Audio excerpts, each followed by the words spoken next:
He sees the past, present, and future all at once. But what if everything you think you know about Tri-Klops is wrong? Most see him as just another one of Skeletor's bumbling minions, a three-eyed freak serving the Lord of Destruction. But hidden beneath that bizarre helmet is a story of betrayal, genius, and a fall from grace that rivals any tragedy in Eternia. By the end of this, you'll understand that Tri-Klops isn't just a henchman. He's the secret weapon Skeletor never knew how to properly use. Mas qual a sua teoria? O que você acha que o levou a esse caminho? Most see him as just another one of Skeletor's bumbling minions, a three-eyed freak serving the Lord of Destruction. But hidden beneath that bizarre helmet is a story of betrayal, genius, and a fall from grace that rivals any tragedy in Eternia. By the end of this, you'll understand that Tri-Klops isn't just a henchman. He's the secret weapon Skeletor never knew how to properly use. But what was his life like before he became this twisted warrior? And what dark secret connects him directly to the royal palace of Eternos?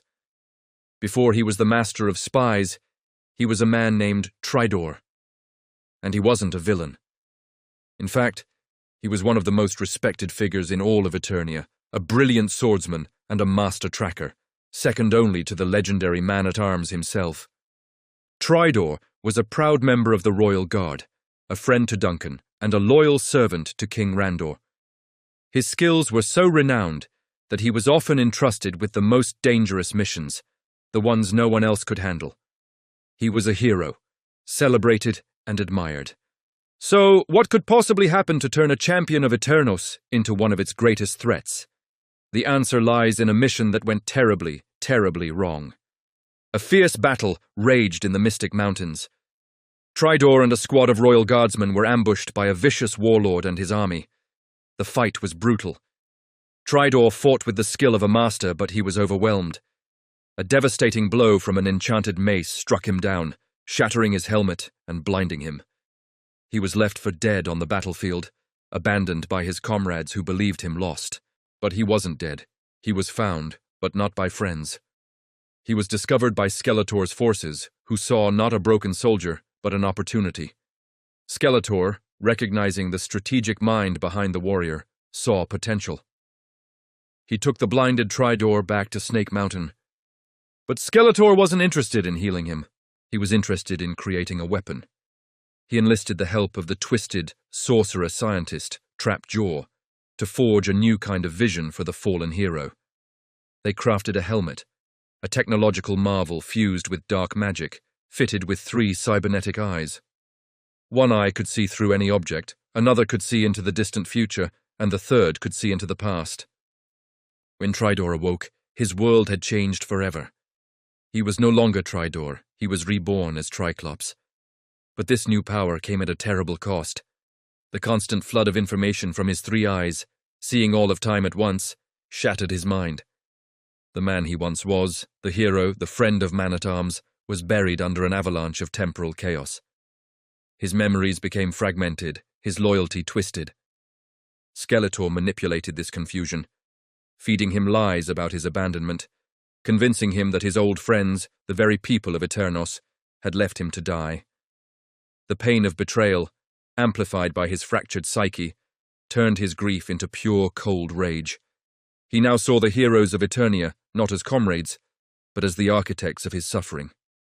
From that day forward, Tri-Klops became one of Skeletor's most valuable assets. But he was never just another mindless brute like Beastman. His genius-level intellect remained. He was a master tactician, an inventor, and a spy without equal. His ability to see through walls and perceive future events made him an unparalleled intelligence operative.